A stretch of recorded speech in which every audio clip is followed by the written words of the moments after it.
моликияти истисноии давлат буда истифодаи самаранок ва оқилонаи он ба аҳолӣ кафолат дода мешавад. ин аст ки хоҷагидорону саҳмдорони шаҳри панҷакент талош менамоянд бо истифода аз имконоти мавҷуда бо кишт намудани зироату сабзавот ба гирифтани ҳосили баланд комёб шаванд. имрӯзҳо дар хоҷагӯи кишовардии шаҳр кор дар сатҳи баланд аз он ҷумла гузарондани истодҳои кишовард, соҳаи кишовардӣ бо ҷалби ҳамаи корхонаҳо, ташкилотҳо ва хоҷагӯи кишовардӣ идома дорад. ба соҳиби аслии хеш баргардонидани замин хоҷагидорони шаҳри деҳоти панҷакентро ҳавасманд намудааст. ин аст ки бо риояи қоидаҳои агротехникӣ ва истифодаи таҷрибаи пешқадам солтосол майдони кишти зироат ва сабзавоту картошка васеъ карда шуда деҳқонон талош менамоянд дар таъмини амнияти ғизоӣ саҳм гузоранд. طبق دستور سپارش‌های حکومت جمهوری تاجیکستان و نقشه کشت زراعت‌های وزارت کشاورزی در شهر و دهات پنجکند و میدان 4800 گکتار کارتوشکا باید کشت شود.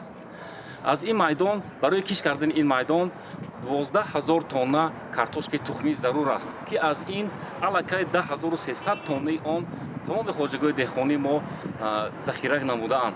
ба таъкиди президенти мамлакат пешвои миллат муҳтарам эмомалӣ раҳмон барои боло бурдани соҳаи иқтисоди мамлакат рушди соҳаи кишоварзӣ нақши асосӣ дорад.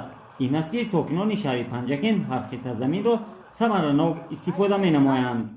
солҳои охир кишоварзон ба картошкапарварӣ таваҷҷӯҳи бештар намуда кӯшиш ба харҷ медиҳанд ки дар муҳлати муқаррар гардида кишти саривақтиро бо риояи қоидаҳои агротехникӣ анҷом диҳанд.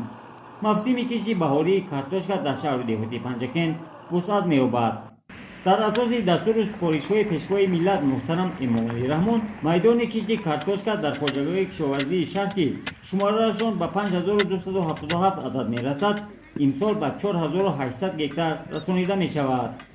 ба имрӯз бояд ки мо аз тибқи дурнамои сохтори кишти зироатҳо аз 4800 гектар майдони кишти картошка дар майдони 136 гектар кишти барвақтии картошкаро гузаронем.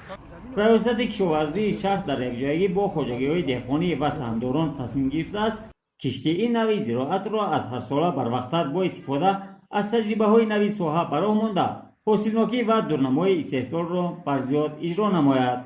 дар паёми навбатӣ президенти кишвар муҳтарам эмомалӣ раҳмон ба маҷлиси олии мамлакат таъкид гардид ки тамоми кишоварзон аз пардохти андози ягонаи замин давоми 1 сол озод карда шаванд.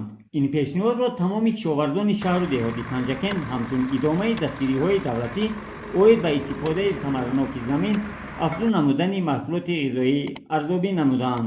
деҳқонону кишоварзони шаҳру деҳоти панҷакентро бо як рӯҳбаландӣ ин паёмро пазируфтанд ва барои кишту барвақтии баҳоришон ин як такон медиҳад ва бо дили гарм ба корашон оғоз бахшиданд ва албатта умедворем ки ин иқдоми пешвои миллат самараи нек меорад ва ба деҳқонон боз барои дастоварди қуллаҳои барои дастоварди ҳосилҳои баланд кӯмак менамояд ва инчунин барои бой гардондани дастархони имрӯзи мо ва барномаи озуқаворӣ як асос мегардад.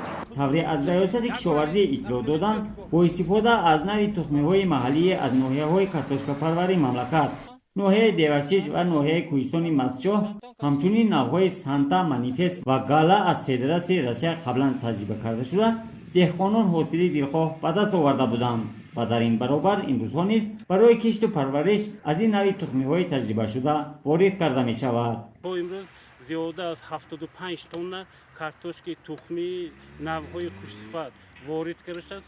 умуман тибқи нақша сокинон кишоварзони панҷакент дар тамоми шаҳрҳои хоҷагидорӣ кишти барвақтии картошкаро дар майдони 136 гектар ба роҳ мемонанд. аз ин шумора то ба имрӯз дар майдони 51 гектар кишт анҷом дода шудааст ва бо мақсади саривақт иҷро намудани дурнамо дар саҳро бо истифодаи техникаи кишоварзӣ кӯшиши деҳқонон ва истифодаи самараноки обу ҳавои мусоид кишти картошкаи барвақтӣ идома дорад. ҳамчун мутахассисони соҳаи кишоварзӣ ба ҳамаи хоҷагиҳои деҳқонӣ вобаста аз шакли хоҷагишон тавсия медиҳем ки аз агрегатҳои картошкашинонӣ инчунин барои канданашон агрегатҳое ҳастанд ки картошкакан аз ино истифода кунанд, то ки меҳнати дастӣ камтар шавад, харҷашон ҳам камтар мешавад ва дар коркарди байни ҷоякон низ инчунин агрегатҳои култиваторҳо мегӯянд, нури диҳандаҳо аз он истифода кунанд ва кори техникаи кишоварзии имрӯзии мо хеле ҳам ба сифат ҳам ҳасту ва ба ҳам осонтар ҳам ҳаст. айни ҳол саҳмдорон дар хоҷагиҳои деҳқонии ҷамоатҳои деҳотӣ Саразм, Ёрӣ, Халифа Ҳасан ва Лоиқ Шералӣ бо истифода аз тухмиҳои хушсифати мутобиқ ба иқлими маҳал кишт мегузаронанд. дар ҷамоати деҳоти Саразм 7 адад хоҷагии коллективӣ, 41 адад хоҷагии инфиродӣ фаъолият мебаранд.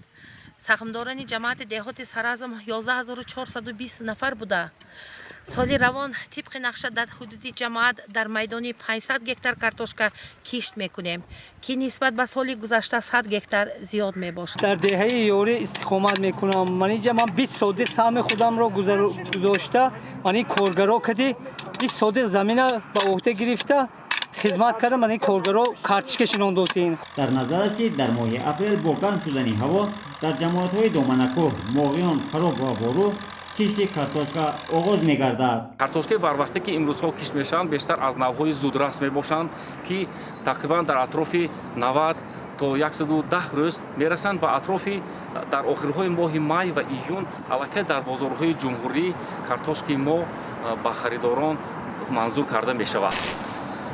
ният дорем ки албатта ҳарчи зудтар агар шароиту обу ҳаво агар боз ҳам гардтар ояд, ҳатто мо метавонем ки дар декадаи дуввуми моҳи май картошки аввалини худро ба бозорҳои ҷумҳурӣ дастрас намоем. аъзо ва саҳмдорони хоҷагиҳо ният доранд ки бо мусоид омадани иқлим кишти баҳорро вусъат бахшида ва рӯёндани ҳосили баланд комёб гарданд, дар таъмини рӯзгори хеш ва амнияти озуқавории мамлакат саҳмгузор бошанд.